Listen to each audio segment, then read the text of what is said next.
and welcome to this, our third online school assembly of the year. If you haven't already, please do go back and take a look at the previous editions on YouTube, and make sure you keep coming back each week, because for the remainder of the summer term we'll be delivering an assembly as usual, 12:25 on a Monday. That will be available for you to take a look at. Now, if you haven't already worked out, today's assembly we're going to touch on the topic of diversity. Now, I feel incredibly fortunate and actually quite proud to work in a school that is so rich in terms of backgrounds, culture, languages. It's about as diverse a place as you could probably get.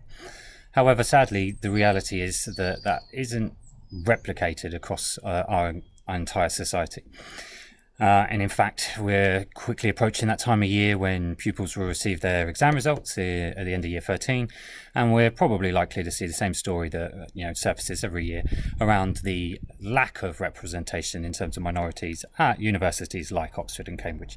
And you can see on the next slide the particular statistics around that.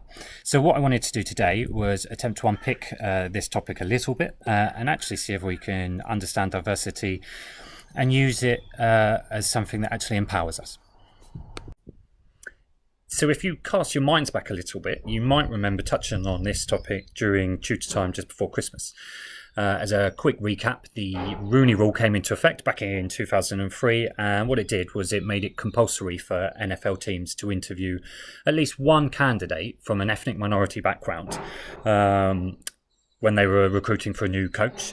And it was about trying to address the imbalance between the number of coaches from minority backgrounds, particularly when you compare that to the number of people from minority backgrounds that are actually playing the game.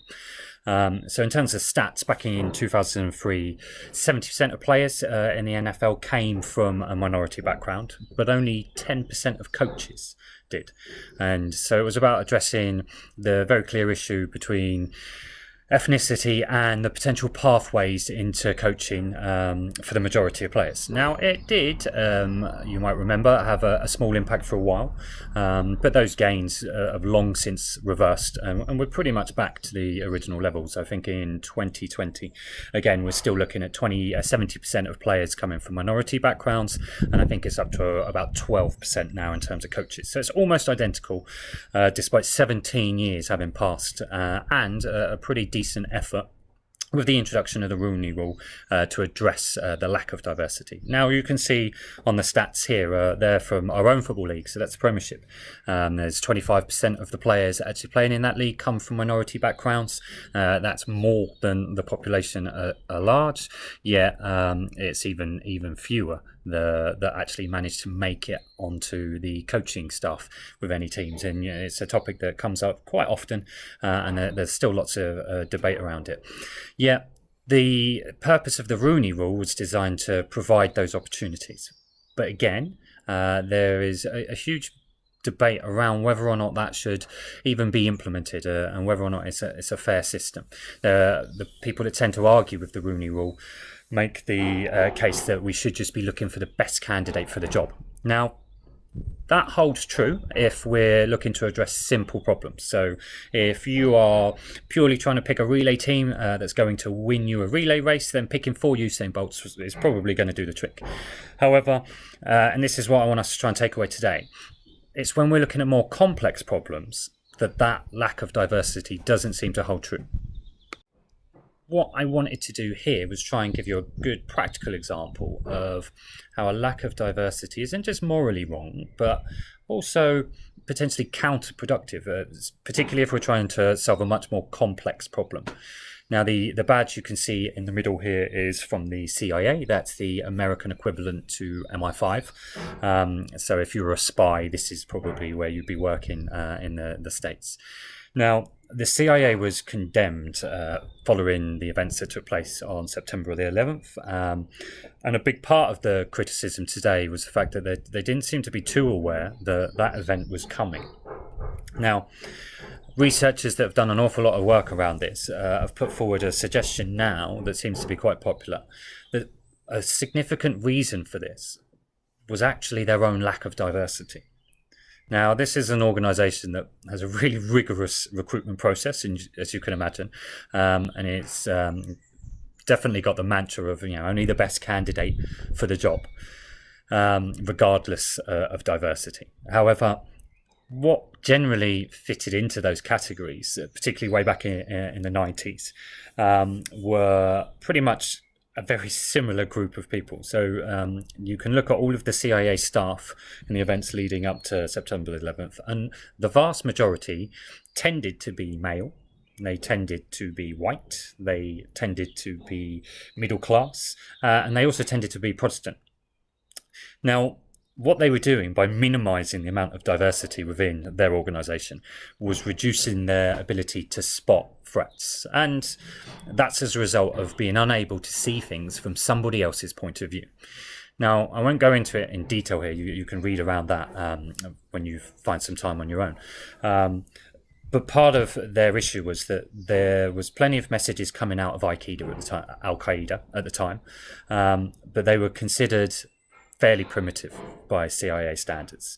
And if we looked into it and if we spoke to Muslim scholars today, they would tell you the complete opposite of that. And in fact, those messages were heavily symbolic and as such carried significantly more weight than the CIA seemed to give them at the time. Now, as a result of that, they've been incredibly proactive, and the number of Islamic or Muslim staff that work there, and the number of females, and the number of people from different socio-economic backgrounds has hugely changed.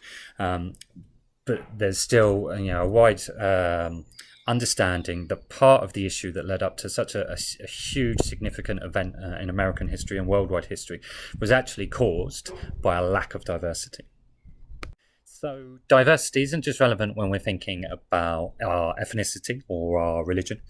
In fact, our culture can have a huge influence on the way we think about things.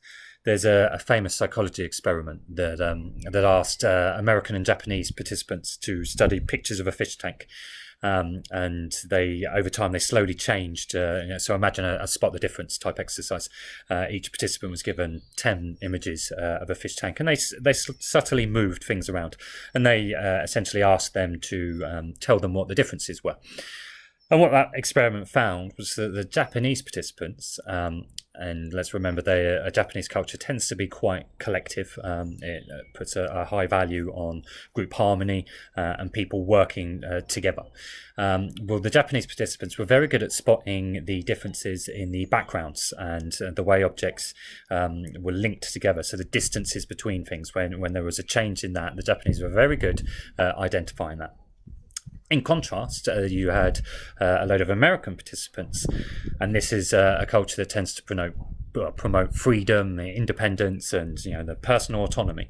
They were very good at spotting the big differences in the main characters or the big elements within images. So when the colour on the patterns of the fish stripes varied, they tended to be the first or much quicker at spotting those. And complete stereotyping, I know, but a good practical example of the way where we grow up and the culture that we surround ourselves in actually changes the way we think. And we've only got American and Japanese here. I'll leave you to consider how your culture and your family or influence might affect the way that you actually think. So I want us to be clear about what we mean by diversity. And so we've touched on ethnicity and religion and culture, but actually it can mean almost anything that makes us different from the majority of people in whatever setting that we're in. That can be age, we haven't talked about yet. It can be gender. Oddly enough, it can even mean height. I know it sounds odd, but statistically speaking, if you are under 6 foot, your chances of becoming a CEO for one of the top performing companies in the world is hugely reduced. So there's my future dreams squashed right now. But I wanted to give you an example here of somebody doing the opposite to what we've already looked at. Now, you're probably aware of who this is. This is the England football manager, Gareth Southgate. And he was considered relatively inexperienced when he took on the England coach role. And him and the FA who appointed him decided that what they would do is put together a group of people who could come together and support him and bounce ideas around and attempt to address what was considered a decline in the England performances at the time. Now, the group of people that was put together like most of the bits we've talked about here, was hugely criticised by the media. There were huge articles in the national newspapers saying that the FA and Gareth Southgate didn't know what they were doing. They wanted people in a group like Sir Alex Ferguson, like Arsene Wenger or Harry Redknapp, people who they considered to be experts in their field, the best candidates for the job. But in fact, what Gareth Southgate did was put a team together that included women. It included people that were in charge of British cycling. It included somebody from British athletics. It included people from the world of business. And there was even somebody in there who purely looked at big data and the way, I think he had a background in Google. And people saw that team and widely criticised it and said, what is he doing? How is he going to attempt to tackle this task of taking an England team that's failing and turning them into a successful team with a group of people that don't know what they're doing? And as we now see, actually did that quite well. This is an England team under Southgate that made it all the way to the semi-finals of the World Cup.